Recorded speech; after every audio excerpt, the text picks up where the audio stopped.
疾病百科，卢军红台长开示集锦。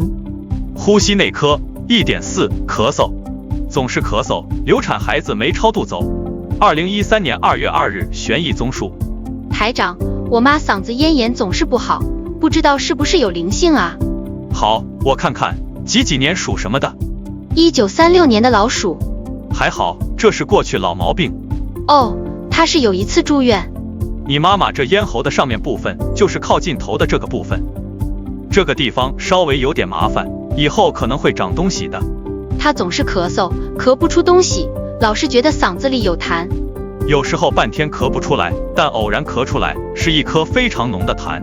对，是。台长，您看需要多少张小房子？也是个灵性吗？应该是的，我看他还有个小孩子呢。哦，是在嗓子上吗？